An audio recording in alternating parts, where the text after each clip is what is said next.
Halo semuanya, Eh, selamat datang kembali bersama saya Rido. Dan kali ini di podcast KKN Universitas Negeri Semarang di Kelurahan Tabarjo. Pada kali ini kita mendapatkan kesempatan berdiskusi bersama narasumber dari PT Saka Energi Indonesia, benar nggak Pak? Pertama-tama bisa perkenalkan diri dulu Pak. Ya, eh, sebelumnya terima kasih sudah disambut dengan baik di podcast ini, Mas Rido dengan Mas Rido Nggih. ya. Ya, mungkin perkenalan dulu buat teman-teman semuanya yang melihat podcast ini.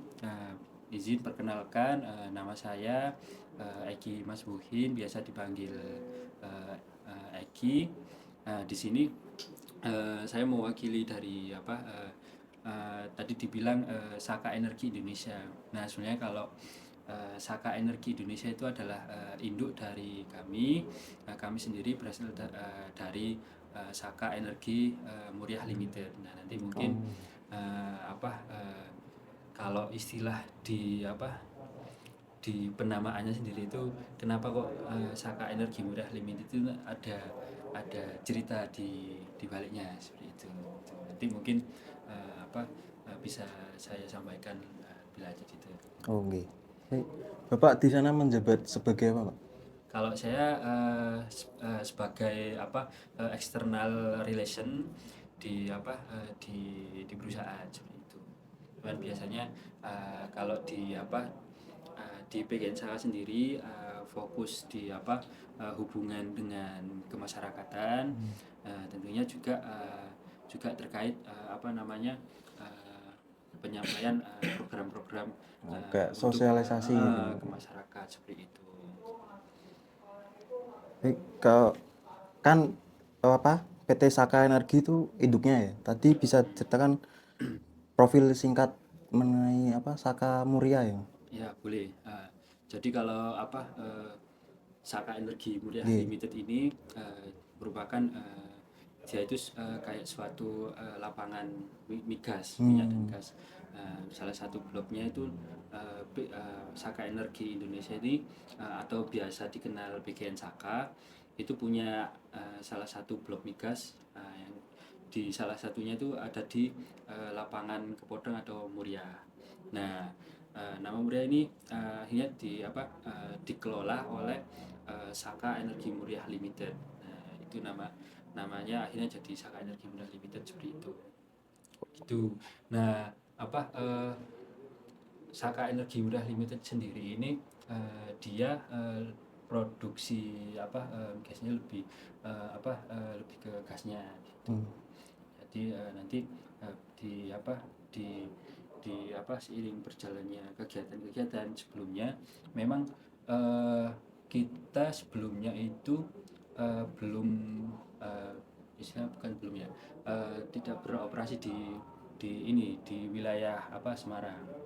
Nah, secara awalnya itu PGN Saka sebenarnya ulang tahunnya itu hari ini Mas. Oh, ini. 27 Juni 2011 ya kan 2016 ini Nggih. ulang tahun. Nah, sebelumnya mengakuisisi itu di blok namanya blok Pangkah. Nah, Pangkah itu ada di Gresik. Nah, seiring berjalannya waktu kenapa ada di blok Muriah tadi. Nah, sebelumnya di Muriah itu pengelolaannya sebelumnya itu ada namanya perusahaan migas juga itu namanya Petronas ya Pak ya. Nah, Petronas. Nah, setelah apa eh, ini mungkin bahasanya agak ringan aja ya. Setelah ada seiring berkembangnya kegiatan operasi itu habis itu diambil alih oleh Saka Energi Muriah Limited. Itu kalau tidak salah itu di tahun 2020 itu mulai mulai pengalihan ke Saka Energi Muriah Limited ini dikelola blok Muriah ini dikelola sebenarnya oleh Semel.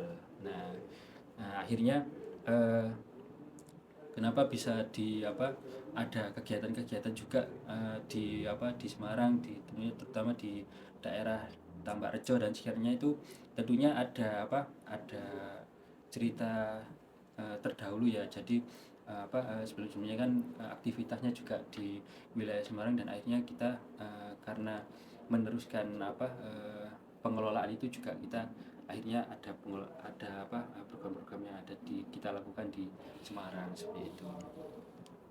Oke, kalau misal tadi sebutkan program-programnya itu apa aja Pak kalau Semarang tuh? Kalau di Tambak Rejo kita ada lima program unggulan. Ya, yang pertama ada ruang ceria. Nah, salah satu ruang ceria ini juga yang memfasilitasi forum anak yang ada di Tambak Rejo untuk melakukan kegiatan-kegiatan positif. Salah satunya ya juga kita ada dugaan di ruang podcast ini. Oke. Gitu. Nah, selain itu ada juga Tambak Rejo bersih-bersih. Nah, itu program untuk teman-teman kelompok bank sampah yang ada di Kelurahan Tambak Rejo. Nah, salah satunya itu nanti kita harapannya bisa membantu uh, mengatasi di Tambak Rejo sendiri itu ada masalah Pak yang kampung itu kumuh. Nggih, nah kampung kumuh itu karena ada kondisi seperti itu, jadi harapannya melalui program pengelolaan bank sampah ini masyarakat juga bisa ikut saling bahu membahu untuk mengatasi permasalahan tersebut melalui program Tambak Rejo bersih-bersih. Nah, tadi yang ketiga ya. Yang ketiga itu ada program Germas Lawang Sewu. Nah, itu ada kegiatan-kegiatan terkait kesehatan, dukungan kesehatan dari kita. Ada beberapa poin utama untuk dukungan kesehatan, yaitu ada dukungan untuk kegiatan posyandu, terus untuk terkait ada pengobatan gratis juga, itu juga masuk ke dalam kegiatan Germas Lawang Sewu. Kemudian yang keempat itu ada kegiatan ini Tambak Rejo ini tanggap bencana. Nah, itu salah satu program yang menjadi salah satu bagi kita yang cukup concern di sana, karena kita ketahui bersama kalau di wilayah Tambak Rejo ini menjadi ini Pak ya, langganan banjir banjir. Nah itu menjadi istilahnya itu concern kita untuk bagaimana sih kita dari segi perusahaan bisa hadir lah istilahnya untuk di membantu mengatasi masalah yang ada di Tambak Rejo. Salah satunya ya problem bencana yang biasa terjadi tahunan Pak ya. Tahunan. Nah, kemudian yang kelima itu ada program sekolah sigap. Nah, sekolah sigap ini kalau saat ini dikhususkan untuk teman-teman adik-adik kita yang SD sederajat. Nah, itu untuk sebenarnya kita melakukan kegiatan seperti kayak pelatihan kepada guru-guru, terus juga nanti dampaknya pasti secara langsung akan berbaur kepada adik-adik yang ada di SD. Nah, harapannya dari sekolah sigap nanti terwujudnya sekolah yang istilahnya itu sigap dalam segala hal gitu. Misalkan ada perubahan kurikulum, ada penguatan kurikulum, terus terkait metode pendidikannya. Mungkin sekarang itu lagi ngetren kayak pendidikan berbasis yang kayak VR itu, extended reality. Nah, itu salah satu concern kita juga yang ada di sana. Seperti itu, Mas. Oke, Pak. Kalau kan misal kondisi tantangan terbesar dalam industri energi saat ini kan itu apa? Kalau tantangan jadi ini mungkin Kan sekarang kan lagi perang iya. apa ngaruh. Ada ini apa isu di apa Teluk Hormuz ya. Nggih. Yaitu kalau tantangan di industri migas itu memang kalau dari dulu industri migas itu merupakan industri yang eh, high cost, high risk. Nah, akhirnya eh, kita kayak semacam apa ya istilahnya itu harus pinter-pinter di dalam industri itu melakukan strategi. Nah, ada tim-timnya sendiri yang ada di teman-teman di apa di kantor itu eh, mereka pasti ada strateginya buat untuk terkait mungkin saat ini isu-isu global kayak contohnya di apa di Teluk Hormuz misalnya Iran Amerika gitu dan sebagainya. Nah, itu kita juga tentunya punya apa strategi tersendiri lah untuk apa untuk mengatasi hal tersebut. Cuman kembali lagi kita kita terus melakukan optimalisasi. Nah, optimalisasi itu tujuannya juga selain untuk jalannya perusahaan juga untuk apa namanya untuk tujuannya juga kembali lagi ke masyarakat tentunya. Nah, itu melalui dengan program-program yang kita jalankan, yang kita sampaikan kepada masyarakat seperti itu.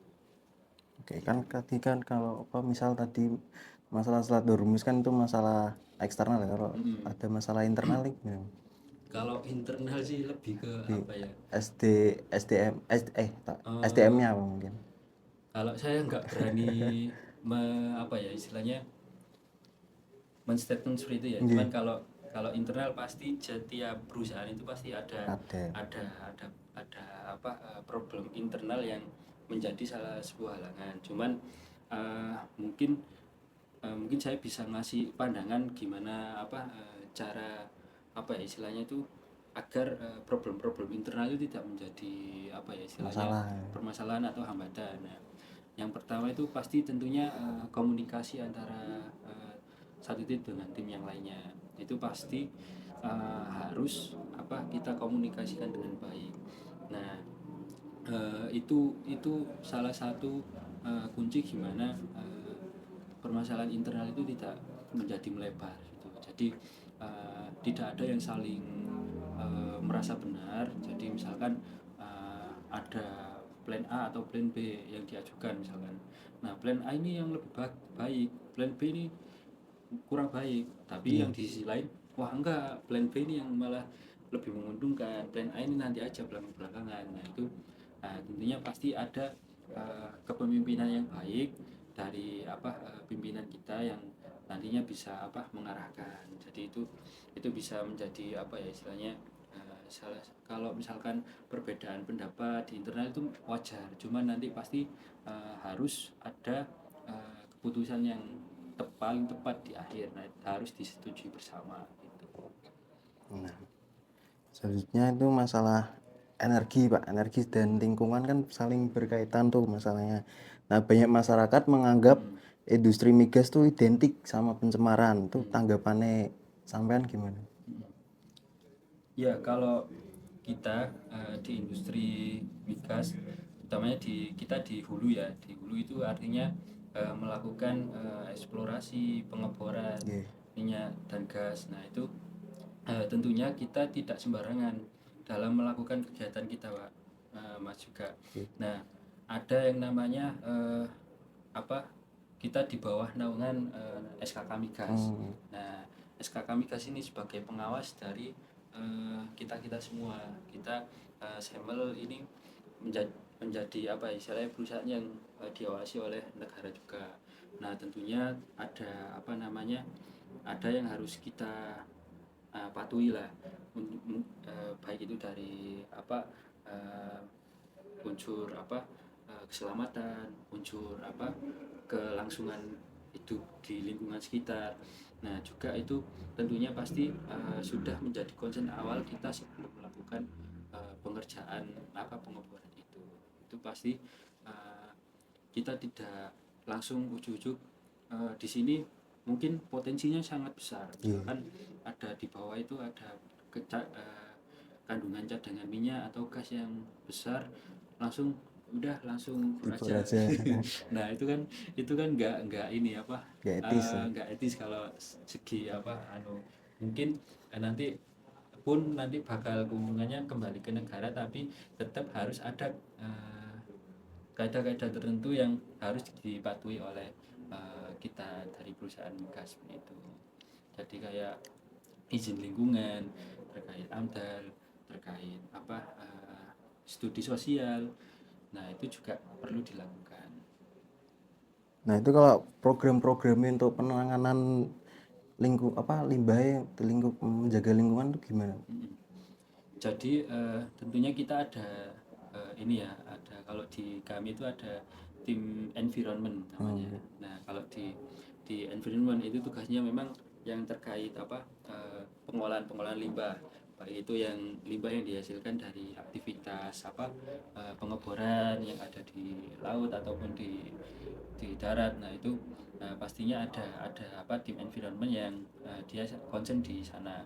Nah, pun nanti ada misalkan hasil buminya tadi itu, hasil apa minyak bumi atau gas buminya dialirkan ke namanya itu kayak eh, onshore processing facility lah istilahnya, kayak fasilitas pengolahan minyak atau gasnya itu. Nah, itu juga tentu ada pengolahan limbah yang ketat juga dari apa dari perusahaan migas itu. Karena memang tadi kita bahkan kayak pengawasannya itu berlapis-lapis gitu. Jadi sebisa mungkin eh, apa yang kita ambil dari bumi bisa dimanfaatkan untuk apa pengembangan energi untuk negeri seperti itu, tanpa merusak lingkungan dan meminimalisir eh, hasil negatif yang ditimbulkan seperti itu. Oke. Kalau komitmen perusahaan sendiri terkait pengurangan emisi karbon kan biasanya kalau migas tuh asapnya gede-gede tuh. Kalau kalau apa kita juga juga punya concern juga di apa pengurangan emisi karbon ya. Mungkin bisa teman-teman ketahui kalau di PGN Saka sendiri itu kalau khususnya di apa Semel itu juga ada program penghijauan. Cuman kita memang memilih program penghijauannya itu di mana lokasinya itu memang potensi tumbuhnya itu memang kita anggap potensinya baik. Nah, kita ada salah satu apa program penghijauan itu di daerah masih di Jawa Tengah, di daerah Pati. Kalau teman-teman mungkin apa pernah dengar itu ada apa mangrove Teluwu. Oh Nah, ya. itu. Nah, itu kita melakukan penghijauan di sana ada mangrove, ada cemara juga yang kita tanam di sana gitu. Oh, kalau penerapan prinsip ESG Pak. Ya, eh, tentunya kalau ESG kita juga apa namanya concern, karena ESG juga apa melibatkan apa teman-teman dari kelurahan juga nih Pak, dari pemerintah apa Kota Semarang juga. Nah, kita setiap apa program-program yang kita jalankan itu juga apa kita gabungkan, jadi ada istilahnya itu kita punya namanya logic framework analysis. Nah, di dalam logic framework analysis atau LFA itu kita eh, menjaitkan lah, misalnya menyatukan satu sama lain antara itu ESG sama SDGs, dan juga terkait target pencapaian program yang kita harapkan seperti itu. Gitu. Nah, Pak Lurah ini sebagai apa istilahnya yang punya wilayah di Tambakrejo pasti inilah saling berkolaborasi Pak. Iya.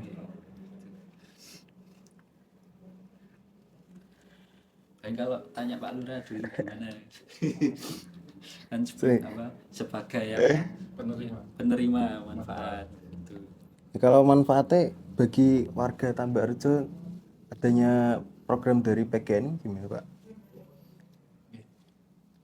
Manfaat dari program PGN pastinya sangat-sangat bermanfaat dan sangat-sangat diharapkan memang kehadiran dari PGN. Dan mana kalau program dari PGN tanpa ada dari keterlibatan dari kampus universitas itu memang kurang mengena.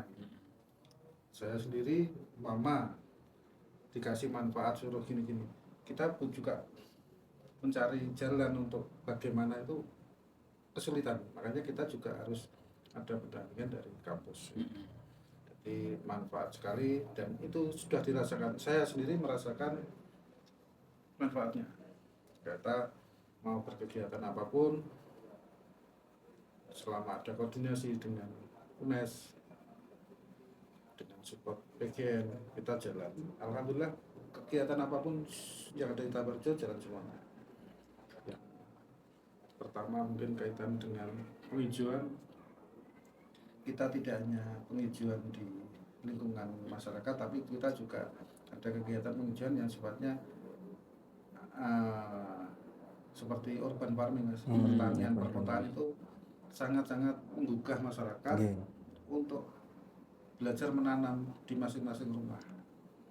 Kebetulan yang kita support di tahun pertama saya bertugas di Tambarjo itu di kelompok tani di Taman Pancasila. Taman Pancasila itu ya. Tahun pertama kita ikut lomba di tingkat kelurahan, kita sudah dapat juara 2. Tahun keduanya langsung juara 1. Dan tahun ketiga karena pernah juara kita tidak dapat ikut lomba lagi ya. Jadi itu untuk kesempatan di daerah lain, yaitu itu sangat-sangat dirasakan manfaatnya dengan kehadiran dari PGN dan UNES. Tanpa bimbingan dan support pendanaan kita tidak bisa apa-apa. Bukan saya sendiri yang merasakan, tapi masyarakat secara umum sudah merasakan, menerima hasil manfaatnya sangat luar biasa untuk wilayah. Dan di tahun ini kita berpindah tempat, tidak hanya di satu titik lingkup RW A, kita pindah ke RW B, pindah ke RW C, itu harapannya seperti itu. Dan nanti semuanya wilayah per RW itu akan tersentuh oleh dampaknya PGN. Ada replikasi dari program yang sudah berhasil, Pak. Ya. Kira-kira itu manfaatnya, dan mungkin dari percontohan RW yang sudah kita bina, kita dampingi ini akan ditiru oleh RW-RW lain yang bisa. Kira-kira itu sementara Mas. Oke, kalau misal dari PGN sendiri menyediakan apa kayak beasiswa bagi SD apa SMP yang di Tambarjo, Pak? Kalau kita di program pendidikan ya Mas khususnya. Nah itu saat ini fokus ke dalam pengembangan kapasitas dari pengajar-pengajar yang ada di Tambarjo. Nah, salah satunya melalui kegiatan program sekolah sikap tadi. Sekolah sikap. Itu. Nah untuk nanti dukungan-dukungan yang seperti beasiswa atau dukungan istilahnya itu sekolah lah istilahnya, yaitu mungkin juga menjadi istilahnya juga catatan bersama ya nanti, entah mungkin nanti kalau di Tambarjo juga ada kolaborasi Pak ya, ada kolaborasi mungkin dari universitas, dari lembaga-lembaga. Nah itu juga kita juga sangat senang kalau dengarnya, kalau ada kegiatan kita yang terkait pemenuhan kayak beasiswa atau sekolah gratis dan lain sebagainya seperti itu. Nah kalau misal ada program pemberdayaan UMKM itu Pak, ada nggak Pak? Kalau di Tambarjo kita ada salah satu contoh suksesnya Pak ya, ada olahan bandeng. Oh iya. Ini boleh nyebut nama UMKM-nya nggak? Ya, boleh monggo. Ya jadi karena memang salah satu contohnya di Putri Laut Pak. Istilahnya promo juga Pak ya, nanti biar ada barangkali teman-teman yang nonton juga kalau kalau pesen Tuh. bandeng ada di Tambakrejo. Bukan hanya yang terkenal di Semarang itu ya. Di Iya. Tambakrejo juga ada namanya, ada Enexmen, ada Abdullah juga ya, juga ada. Itu juga menjadi salah satu program yang alhamdulillah bisa bermanfaat bagi masyarakat di Tambakrejo. Dan kalau mungkin saya paling suka itu yang pepes, Pak. Kalau Pak Lurah suka yang apa, Pak? Saya sih suka semua. Suka semua ya. Doyan loh Pak Tur. Kalau misalnya kan ada kompetisi nih, Pak. Apa yang dibutuhkan mahasiswa untuk bekerja di industri energi misalnya? Ya, kompetensi ya. Nggih. Kompetensi untuk bergelut di dunia migas. Yang pertama itu kuat mental, kuat fisik, terus ada kemauan untuk terus maju, karena kita juga di perusahaan migas itu pasti tentunya tidak hanya bergantung pada satu wilayah Nggih. eksplorasi saja. Jadi kita juga harus siap-siap tuh, misalkan kegiatan ini eksplorasi di wilayah A, kemudian ada kesempatan, kita kan ada wilayah-wilayah lapangan yang diamanahkan oleh negara melalui SKK Migas. Nah itu kita harus siap melaksanakan amanah tersebut untuk melakukan entah itu mulai dari eksplorasi, eksploitasi dan pengoboran, mulai dari sampai pemanfaatan minyak bumi dan gas bumi itu. Nah itu cuman mungkin yang teman-teman juga perlu ingat itu, jangan minder dengan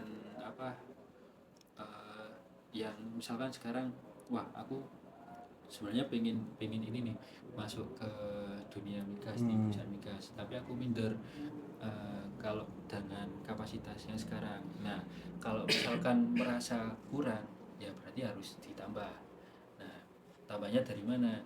Ya tentunya dari belajar terkait dunia migas. Nah terkait gimana migas itu berlangsung, mulai dari hulu hingga hilirnya. Barangkali migas kan nggak hanya dari hulu, nah juga ada proses dari hulu, tengah, kemudian di hilirnya. Nah itu juga harus bisa dipelajari kalau misalkan memang benar-benar ingin berkecimpung di dunia migas gitu. Pokoknya jangan patah semangat ya. Betul, Ada betul. kemauan belajar juga. Ada. Kalau patah semangat di tengah-tengah ya sama saja nanti. Pun ini juga nggak hanya di migas ya Pak ya, juga dimanapun ya. Kalau kalian pengen istilahnya itu cita-citanya di mana ya, itu yang harus diusahakan, difokuskan gitu. Dan tidak terbatas pada misalkan harus jurusan, misalkan jurusan pertambangan atau perminyakan. Nah itu tidak harus terfokus pada jurusan. Memang kegiatan utama di migas itu kan ya terkait penambangan dan pengoboran dan terkait eksplorasi dan eksploitasi. Cuman di migas kan tidak hanya itu yang dikerjakan. Jadi itu ada juga di bidang sosialnya, ada program ke masyarakat melalui CSR atau BPM yang tadi saya sampaikan di awal. Nah itu juga butuh misalkan teman-teman dari ilmu sosial, dari sosiologi dan sebagainya. Nah juga ada dari misalkan di bagian perancangan, di teknik, manajemen. Nah itu juga sebenarnya kita juga di lintas ilmu itu juga masuk. Jadi istilahnya kayak, wah aku minder bukan dari istilahnya jurusan migas lah istilahnya. Nah itu tetap perjuangkan, dan pasti banyak jalurnya lah istilahnya, jalurnya mungkin dari jalur keilmuan yang kalian miliki semuanya seperti itu. Bahkan di migas, terutama di offshore, di lepas pantai, itu ada nggak Mas kayak warung, ada nggak kayak restoran, ada nggak? Kalau lepas pantai Orang jarang. jualan kayak kita biasanya mau ngopi ke mana, ke Kore, ke kafe, ada nggak? Nggak. Nah, Setahu saya jarang. nggak ada kan? Nggak ada. Masa harus kayak warung apung berarti. Padahal kalau di Migas itu daerah terlarangnya itu sekitar 500 meter ke atas itu Oke. udah tidak boleh melintas di dekatnya. Nah, caranya gimana? Nah, di dalamnya itu ada semacam kayak kitchennya. Nah, jurusan apa yang masuk ke kitchen? Buka. Saya. Saya buka. Nah, memasak itu juga menjadi salah satu jurusan yang juga bisa menjadi salah satu elemen yang masuk ke dunia migas gitu. Jadi semua elemen, semua jurusan itu dibutuhkan Ada tergantung peluang. eh, Kapan-kapan. tergantung Ya. saya tahu kok isi hatinya. Ini jadi intinya tadi peluang itu pasti akan datang jika kita sudah siap seperti itu. Dan punya kemauan ya. Betul. Terus kalau misalnya mengoptimalkan potensi kan di Kelurahan Tabarjo sendiri kan dekat pesisir itu Pak. Ya itu mengoptimalkan potensi lokal dan mengatasi masalah sosial melalui pemberdayaan masyarakat tuh bagaimana Pak? Ya, itu Apa Pak Lurah? Pak Lurah. Monggo. Benar ke saya. Boleh dua-duanya. Tadi yang dipertanyakan masalah apa? Mengoptimalkan potensi lokal dan mengatasi masalah sosial melalui pemberdayaan masyarakat. Panjang. Problemnya soalnya banyak sekali di Iya. Tabarjo, ya. Kalau berkaitan dengan sosial ya. Nah, di Tabarjo kan apa ya? Kultur masyarakatnya itu pesisir ya. Wataknya keras. Keras nanti. Ya, itu memang butuh kesabaran untuk sebenarnya masyarakat Tambarjo itu sebenarnya ramah. Kalau sudah tahu maksud dan tujuan kami, dukungan mereka 100%. Apapun yang akan kita laksanakan, mereka 100% akan mendukung, support. Dia juga berpikir pengen berubah dari masyarakat yang pesisir yang dikenal dengan kekumuhan. Iya. Mereka semangat untuk berubah. Itu nah, dari sisi masyarakat ya kemanfaatannya Mas. Nah kan yang tadi ya sudah saya sampaikan sangat-sangat dirasakan ya karena peluang-peluang usaha yang ada di masyarakat tadi di situ ada embung atau kubangan air yang tidak bermanfaat, kehadiran dari kampus bisa memberikan solusi, dikasih bibit lele sekarang bermanfaat sudah panen beberapa kali. Itulah salah satu dari kegiatan-kegiatan yang bermanfaat kaitan lingkungan yang apa adanya seperti itu ya. Ternyata bisa gitu. Salah satunya ya, budidaya ikan lele tadi, kira-kira itu bisa ditambah. Next saja Pak. Terus kan sekarang kan mau transisi energi dari pemerintah tuh Pak. Nah bagaimana peran anak muda dalam mendukung transisi energi? Nah, ini sebenarnya pertanyaannya yang cocok buat Mas. Yang Bapak lihat ya kalau misalnya di internet perannya itu gimana? Ya, jadi mungkin nanti Masnya juga harus ngasih pandangan ya. Karena generasi muda ini kan. Nah, jadi kalau dari segi perusahaan energi juga tentunya transisi energi ini kita juga dukung ya. Jadi ini merupakan program pemerintah yang harus kita support bersama. Nah, transisi energi ini tujuannya apa? Ya, salah satunya untuk kelangsungan dari pemanfaatan energi secara berkelanjutan. Nah, kalau misalkan kita hanya berfokus pada energi fosil, nah itu pasti energi fosil itu kan ada masanya. Ya, cepat habis masanya. Nah, transisi energi saat ini mungkin yang bisa saya sedikit sharing aja ya. Jadi di perusahaan kita itu juga melakukan optimalisasi sumur-sumur yang sudah sudah kita lakukan eksplorasi dan eksploitasi gitu. Nah di sumur Kepoda Muria ini kita juga terus melakukan optimalisasi agar kebutuhan gas atau di migas itu bisa tetap optimal, karena di lain sisi memang sumur tiap tahun itu kan usianya semakin bertambah tua. Nah itu semakin hari kalau diambilkan otomatis akan berkurang. Nah namun kita punya komitmen untuk melakukan optimalisasi itu sehingga alhamdulillah untuk produksi kita ya juga masih terjaga.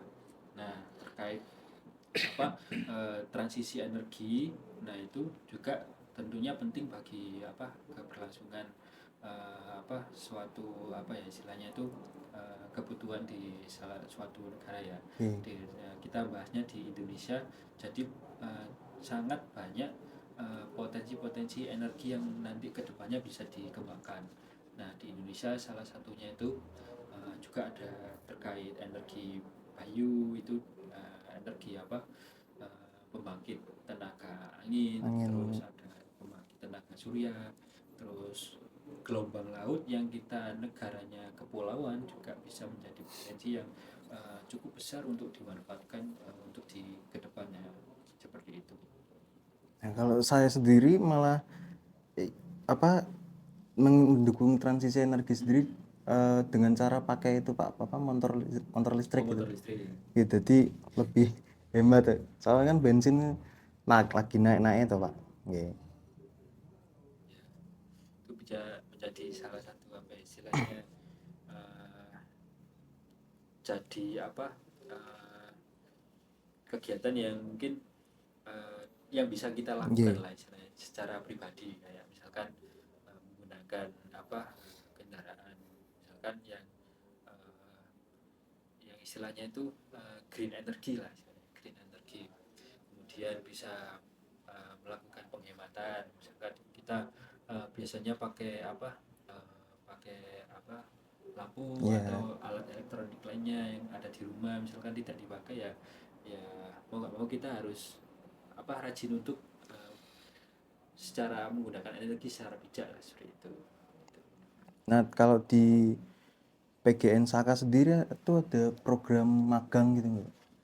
Tentunya kita ada ini program magang yang bisa biasanya itu mahasiswa juga kita banyak menerima program magang dari mahasiswa, misalkan ada yang dia 3 bulan atau bahkan ada yang kemarin itu terakhir ada sampai 6 bulan. Ada 6 bulan Pak. Ya, 6 bulan. Ada itu saya coba tanya itu kok lama banget 6 bulan. Memang ada fokusnya di sana kayak gitu. Nah, jadi salah satu dukungan kita terhadap dunia pendidikan juga, karena kita nggak hanya istilahnya kalau mungkin stigma di masyarakat itu kayak, wah ini kalau misalkan masuk dunia migas itu kayak eksklusif gitu kayak ada orang-orang tertentu yang bisa masuk. Sebenarnya enggak. Jadi balik lagi ke apa yang tadi saya jelaskan di awal itu, pokoknya ada kemauan dan terus berkomitmen untuk berusaha. Jadi ada peluang, ada kesempatan, itu pasti datang kalau kita sudah mempersiapkan dirinya kita sendiri gitu.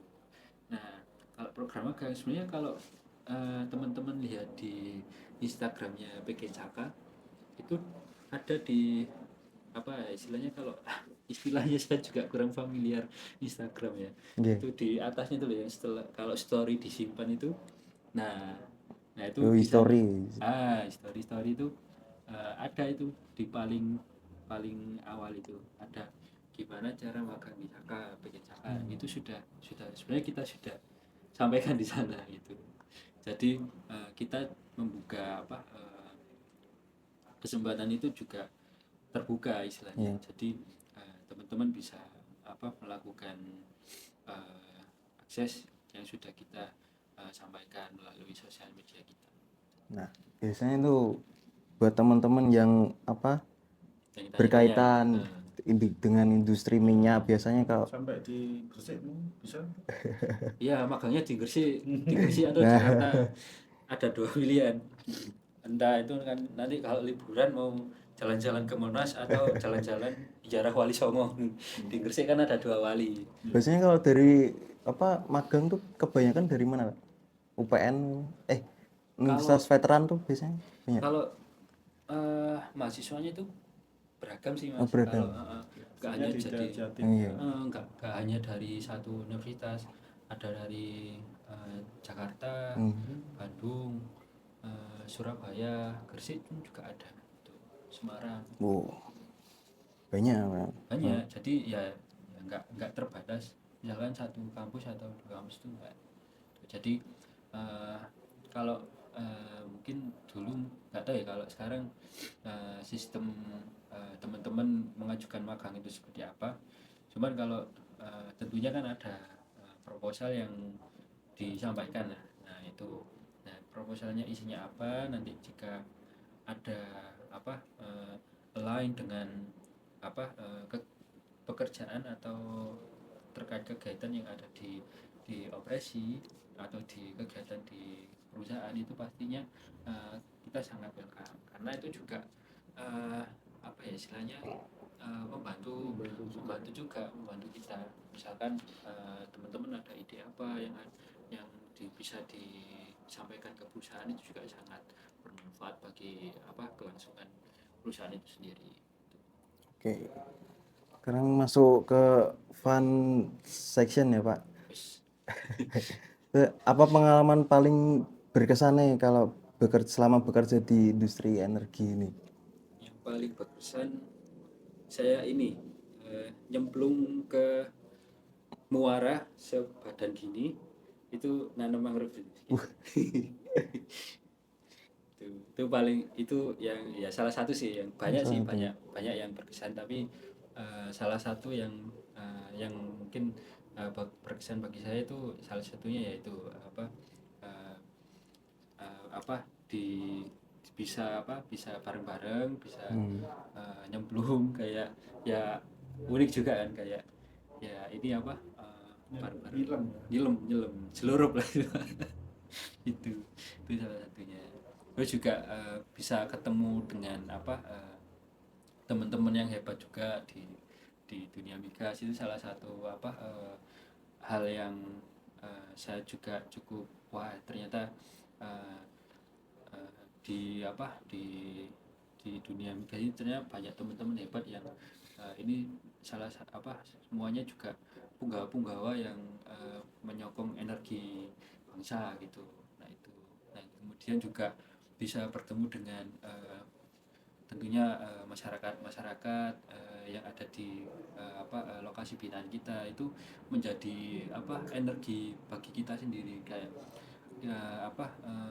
kayak oh ternyata pekerjaan yang kita lakukan ini bermanfaat bagi masyarakat yang ada di wilayah binaan kita gitu. Nah itu menjadi salah satu kepuasan batin lah yang saya alami seperti itu. Kalau tantangan paling unik apa sulit gitu Pak di industri? Kalau tantangan mungkin kalau di ini ya, karena saya di departemen stakeholder relation, mungkin di tantangan yang paling unik itu tentunya ketemu dengan kelompok masyarakat yang dia unik.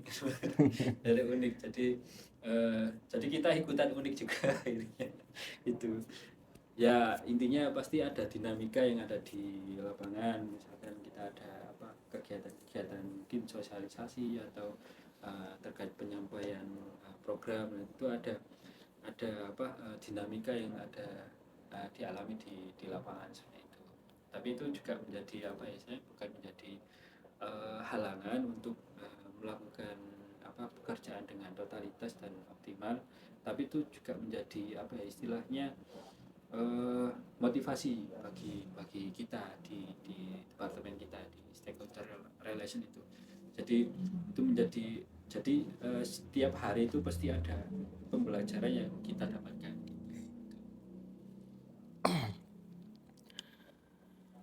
Terus nih Pak, Ada lagi. jika bukan bekerja di industri energi, mau jadi apa? Wah ini mau jadi apa? Kalau sebelumnya dulu saya ini Mas, sebelum di energi saya ini di apa? Saya sebenarnya suka apa? Sharing. Jadi dulu sebelum di dunia energi mungkin di dunia pendidikan juga pernah masuk di dalamnya, menjadi konsultan apa pendidikan yang keliling-keliling untuk melakukan apa ya istilahnya motivasi ke adik-adik ke sekolah-sekolah yang mungkin dia sekolahnya itu kurang maju lah istilahnya. Nah itu juga cukup menjadi ini apa kesan bagi saya.